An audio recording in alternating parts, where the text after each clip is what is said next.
Kalyan centre സുവിശേഷ സേവികാ സംഘത്തിന്റെ annual general body മീറ്റിംഗിൽ വന്ന് സംബന്ധിക്കുന്ന ഏവർക്കും ഞങ്ങളുടെ സ്നേഹവന്ദനം. ദൈവം പദ്ധതി ചെയ്ത പ്രകാരം ഓരോ വ്യക്തി ജീവിതങ്ങളെയും രൂപപ്പെടുത്തുവാൻ ദൈവം മറ്റു പല ജീവിതങ്ങളെയും ഉപയോഗിക്കുന്നു. ഇസ്രായേൽ ജനത്തെ നയിക്കുവാൻ ദൈവം തെരഞ്ഞെടുത്ത ശ്രദ്ധേയനായ ഒരു നേതാവിന്റെ ജീവിതത്തിൽ സുപ്രധാനമായ പങ്കുവഹിച്ച ചില സ്ത്രീ കഥാപാത്രങ്ങളെ ഞങ്ങൾ നിങ്ങളുടെ മുൻപാകെ അവതരിപ്പിക്കുന്നു. ശ്രദ്ധിച്ചാലും.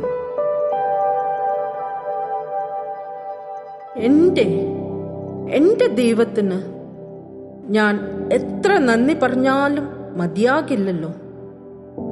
ബലഹീനനും വിക്കനും തടിച്ച നാവുള്ളവനുമായ എന്നെ ഇസ്രായേൽ ജനത്തെ നയിപ്പാൻ അവിടുന്ന് തെരഞ്ഞെടുത്തല്ലോ. യഹോവയുടെ നാമം വാഴ്ത്തപ്പെടുമാറാകട്ടെ. ഞങ്ങളുടെ ഇടയിൽ നിന്നും കൊട്ടാരത്തിലേക്കുള്ള എന്റെ യാത്രയിൽ എന്നെ കരുതിയ പല സ്ത്രീകളും ഉണ്ട്. പക്ഷേ എന്നെ ദുഃഖിപ്പിക്കുന്ന ഒരു കാര്യം, എന്നെ ഞാനാക്കാൻ ബുദ്ധിമുട്ടിയ ആ സ്ത്രീകളെ ഞാൻ പോലും പലപ്പോഴും മറന്നുപോകുന്നു. എനിക്ക് വേണ്ടി ആ സ്ത്രീകൾ ചെയ്ത നന്മകൾ കണ്ടതിന് ശേഷം നിങ്ങൾ പറയും, എനിക്കോ നിങ്ങൾക്കോ അവരെ മറക്കുവാൻ കഴിയുമോ എന്ന്.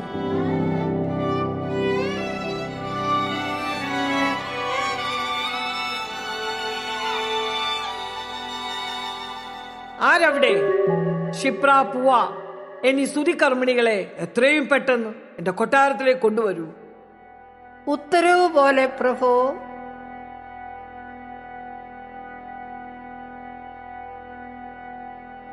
വണക്കം പ്രഭു.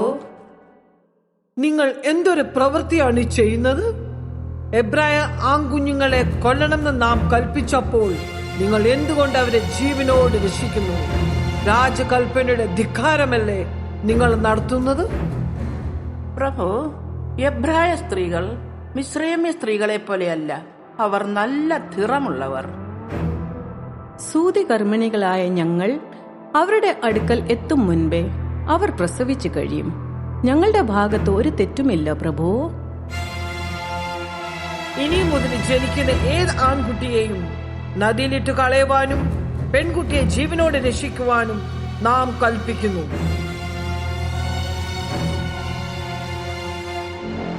എന്നാലും ഒരു രാജാവിന് ഇത്ര ക്രൂരനാകാൻ സാധിക്കുമോ? അതേ ക്ഷിപ്ര, അത് തന്നെയാണ് ഞാനും ആലോചിച്ചു കൊണ്ടിരിക്കുന്നത്. എന്തൊരു മാനസിക സംഘർഷമാണ് നാം അനുഭവിക്കുന്നത്. പൂവാ, നാം വിഷമിക്കേണ്ട യാതൊരു ആവശ്യവുമില്ല. നാം യഹോവയെ ഭയപ്പെടുന്നവർ. അവൻ നമ്മോട് കൂടെയുണ്ട്. അതെ, യഹോവ നമ്മോട് കൂടെയുണ്ട്. അതുകൊണ്ട് തന്നെയല്ലേ ഇത്രയും നാൾ രാജകൽപ്പന ലംഘിച്ച് അനേകം ആൺകുഞ്ഞുങ്ങളെ രക്ഷിക്കുവാൻ നമുക്ക് സാധിച്ചത്. അതെ അതെ, ഇനിയും നമുക്ക് അത് തന്നെ ചെയ്തുകൊണ്ടിരിക്കണം. നമ്മളും നൊന്തു പ്രസവിച്ച അമ്മമാർ തന്നെയല്ലേ.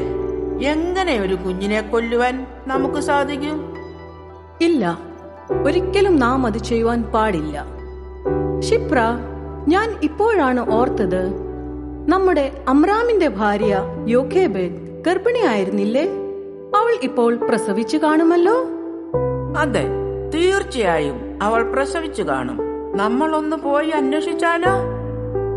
ഈ രാജകൽപ്പനയെ പറ്റിയൊക്കെ അവൾ അറിഞ്ഞോ എന്തോ? വരൂ, നമുക്ക് എന്തായാലും ഒന്ന് പോയി അന്വേഷിക്കാം. എനിക്ക് അവളുടെ വീട് അത്ര പരിചയമില്ല. ആരോടെങ്കിലും അന്വേഷിച്ച് നമുക്ക് കണ്ടുപിടിക്കാം. ഇവിടെ എവിടെയോ ആണ് അവർ താമസിച്ചിരുന്നത്. ദേ, ഒരു പെൺകുട്ടി നിൽക്കുന്നു. നമുക്ക് അവളോടൊന്ന് ചോദിച്ചാലോ? മകളെ, ഞങ്ങളെ ഒന്ന് സഹായിക്കുമോ? തീർച്ചയായും സഹായിക്കാമല്ലോ അമ്മമാരെ. എന്ത് സഹായമാണ് നിങ്ങൾക്ക് വേണ്ടത്? മകളെ, ഇവിടെ അടുത്ത് എവിടെയോ അമ്രാം, യൊഖേബേദ് എന്ന് 2 പേർ താമസിക്കുന്നത് നിനക്കറിയാമോ? ഞങ്ങൾക്ക് അവരെ ഒന്ന് കാണണം. അമ്രാം, യോക്കേബേദ്, നിങ്ങൾക്ക് എന്തിനാണ് അവരെ കാണേണ്ടത്? എന്താവശ്യമാണുള്ളത്? എന്താ മോളുടെ മുഖം പെട്ടെന്ന് മാറിയത്? എന്തു പറ്റി? ഒന്നുമില്ല, ഞാൻ വെറുതെ ചോദിച്ചെന്നേ ഉള്ളൂ. അയ്യോ, മോളുടെ മുഖം കണ്ടിട്ട് ഞങ്ങൾക്ക് വിഷമമാകുന്നല്ലോ. ഞങ്ങൾ അവർക്ക് ഒരു ദോഷവും ചെയ്യാൻ വന്നവരല്ല. അവരെ കണ്ട് അവരുടെ ക്ഷേമം അന്വേഷിക്കാൻ മാത്രം വന്നതാണ്. ഓ, അങ്ങനെയോ? ഇപ്പൊ എനിക്ക് സമാധാനമായി. അമ്മമാരെ, ഞാൻ നിങ്ങൾ അന്വേഷിക്കുന്ന അമ്രാമിന്റെയും യോക്കേബേദിന്റെയും മകൾ മിരിയമാണ്. ഓ, നീ അവരുടെ മകളാണോ? സുന്ദരി, മിടുക്കി കുട്ടിയാണല്ലോ. അമ്മ വീട്ടിലുണ്ടോ? ഒന്ന് വിളിക്കുമോ? അയ്യോ, അമ്മയെ വിളിക്കാൻ പറ്റുകയില്ല, എനിക്ക് പേടിയാ. എന്താണ് മിറിയം, നീ ഇങ്ങനെ സംസാരിക്കുന്നത്? നീ എന്തോ പേടിക്കുന്നത് പോലെ തോന്നുന്നല്ലോ. നിങ്ങൾ ആരോടും പറയത്തില്ലെങ്കിൽ ഞാൻ പറയാം. പറയൂ മകളെ, പറയൂ. ഞങ്ങൾ ആരോടും പറയില്ല. അമ്മമാരെ, ഞങ്ങളുടെ വീട്ടിൽ ഒരു ആൺകുഞ്ഞുണ്ടായിട്ടുണ്ട്. അവനിപ്പോ 3 മാസം പ്രായമായി. ഇവിടുത്തെ രാജാവ് എല്ലാ എബ്രായ ആൺകുഞ്ഞുങ്ങളെ കൊന്നുകളയാൻ വേണ്ടി ആജ്ഞാപിച്ചിട്ടുണ്ട്. പേടിച്ച് ഞങ്ങൾ ആ കുഞ്ഞിനെ ഒളിപ്പിച്ചു വെച്ചിരിക്കുകയാണ്. അത് കാരണം അമ്മ ആരെയും അകത്തേക്ക് കടത്തിവിടാൻ സമ്മതിക്കുകയില്ല. ഓ ദൈവമേ, സ്തോത്രം. അവളുടെ കുഞ്ഞിന് ഇതുവരെ ദോഷം ഒന്നും സംഭവിച്ചിട്ടില്ലല്ലോ. മിരിയം, ഞങ്ങളും എബ്രായ സ്ത്രീകൾ തന്നെയാണ് മകളെ.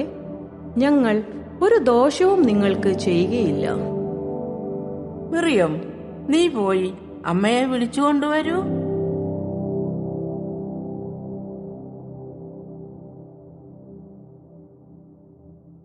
ഓ, നിങ്ങളോ?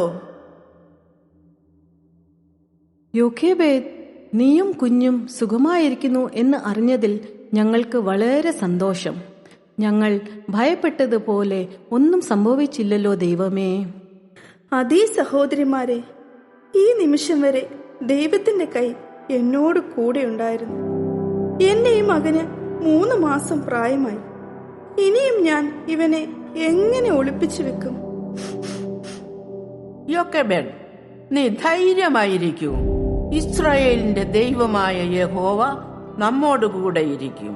അവൻ ഒരു ദോഷവും നമുക്ക് വരുത്തുകയില്ല. നീ ബുദ്ധിപൂർവം പ്രവർത്തിക്കുന്ന സ്ത്രീ ആണെന്ന് ഞങ്ങൾക്ക് അറിയാം. ഇനിയും കൂടുതൽ സമയം ഇവിടെ നിന്നാൽ രാജകിങ്കരന്മാർ രാജാവിന്റെ അടുക്കൽ വിവരം വല്ലതും എത്തിച്ചെങ്കിൽ ആകെ പ്രശ്നമാകും.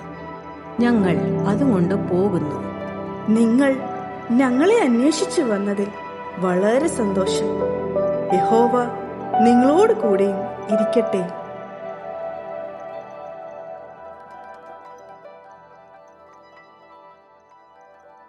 അമ്മേ, നമ്മൾ ഇനി ഈ കുഞ്ഞിനെ എന്തു ചെയ്യും?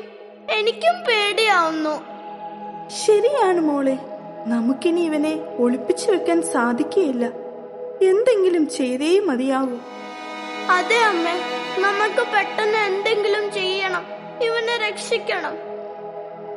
മിറിയം, നീ പോയൊരു ഞാങ്ങണപ്പെട്ടകം കൊണ്ടുവരുമോ?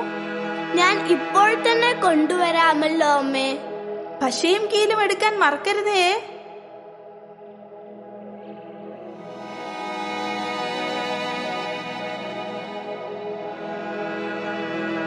അമ്മ എന്താണ് ഈ ചെയ്യുന്നത്?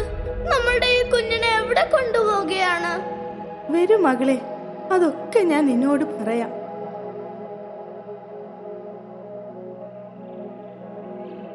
ഞാൻ അല്പം ദൂരെ മാറി നിൽക്കാം. നീ ഇവിടെ നിന്നുകൊണ്ട് ഇവൻ എന്ത് സംഭവിക്കുമെന്ന് സൂക്ഷിച്ചു നോക്കിക്കൊള്ളണം. തീർച്ചയായും അമ്മേ, ഞാൻ ഇവിടെ നിന്ന് അവനെ നോക്കിക്കൊള്ളാം.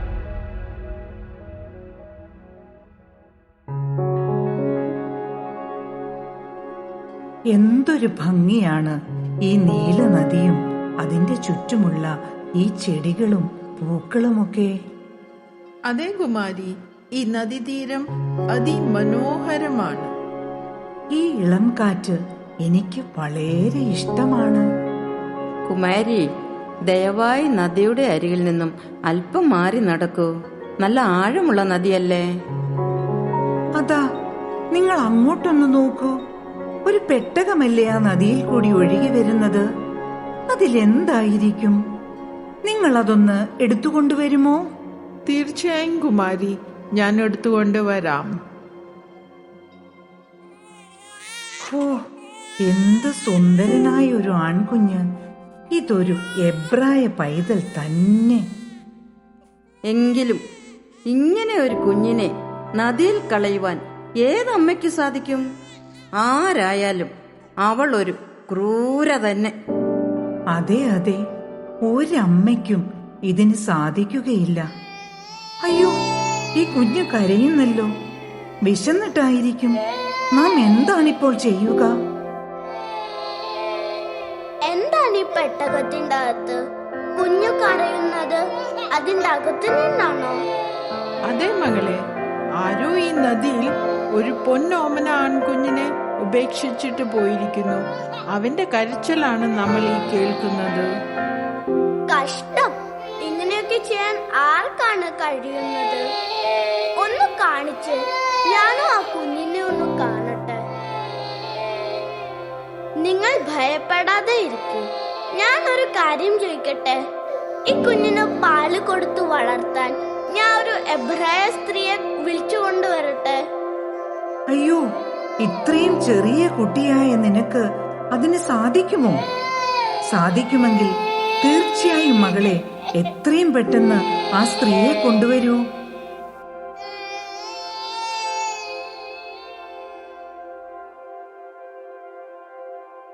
ഭവതി എന്തിനാണ് എന്നെ ഇവിടേക്ക് വിളിപ്പിച്ചത്? ഞങ്ങൾക്ക് ഈ നദിയിൽ നിന്നും ലഭിച്ചതാണ് ഈ ആൺകുഞ്ഞിനെ. അവനെ പാലൂട്ടി വളർത്തുവാൻ നീ തയ്യാറാണോ? അതിനുവേണ്ട പണവും ഞാൻ തരാം. തീർച്ചയായും ഭവതി, അടിയൻ തയ്യാറാണ്. അങ്ങനെയെങ്കിൽ ഉടനെ തന്നെ ഇവനെ കൊണ്ടുപോയി പാല് കൊടുത്ത് വളർത്തൂ. ഈ കുഞ്ഞിനെ വളർത്തുവാൻ വേണ്ട എല്ലാ ക്രമീകരണങ്ങളും എത്രയും പെട്ടെന്ന് ഇവൾക്ക് ചെയ്തു നൽകുക. ഒന്നിനും ഒരു കുറവും ഉണ്ടാകരുത്. ഉത്തരം പോലെ ഭവതി. അമ്മേ, എന്ത് അത്ഭുതമാണ് ഇവിടെ നടന്നിരിക്കുന്നത്! അതേ മകളെ, യഹോവ വലിയവൻ. അവൻ നമുക്ക് നന്മയായത് ചെയ്തിരിക്കുന്നു. അവന്റെ നാമം വാഴ്ത്തപ്പെടുമാറാകട്ടെ.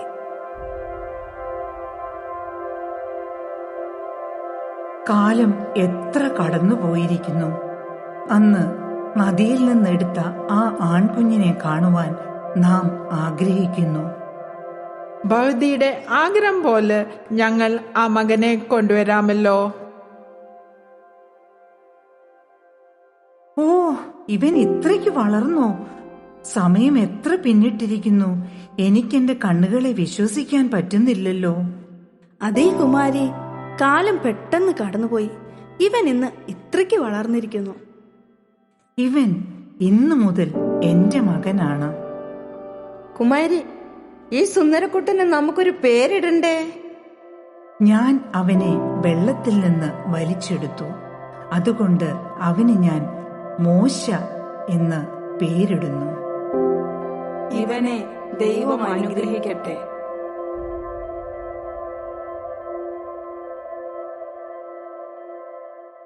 എന്നെ മരണത്തിൽ നിന്ന് പോലും രക്ഷിച്ച ഈ 2 സൂതി കർമ്മിണികളുടെ ധൈര്യവും ദൈവഭയവും എൻ്റെ അമ്മയുടെ സ്നേഹവും സഹോദരി മിറിയത്തിന്റെ സാഹസബുദ്ധിയും ഈ രാജകുമാരിയുടെ കരുതലും ആർദ്രതയും ഈ തോഴിമാരുടെ സ്നേഹ വാത്സല്യവും എത്ര പറഞ്ഞാലും മതിയാവില്ല. ഇപ്പോൾ നിങ്ങൾക്ക് മനസ്സിലായില്ലേ എന്റെ ജീവിതത്തെ ഇത്രമാത്രം സ്വാധീനിച്ച ഈ സ്ത്രീകളെ എനിക്കോ നിങ്ങൾക്കോ ഒരിക്കലും മറക്കുവാൻ സാധിക്കയില്ല എന്ന്. പ്രിയമുള്ളവരെ, ഈ സ്ത്രീകൾ ഓരോരുത്തരും ലോകത്തിനു മുൻപിൽ കാട്ടിയ നന്മകൾ നാമും വരും തലമുറകളും ദൈനംദിന ജീവിതത്തിൽ അനുകരിപ്പാൻ ദൈവം നമ്മെ ഓരോരുത്തരെയും സഹായിക്കട്ടെ. ഏവർക്കും കല്യാൺ മാർത്തോമ സുവിശേഷ സേവികാ സംഘത്തിന്റെ പ്രാർത്ഥനകളും ആശംസകളും.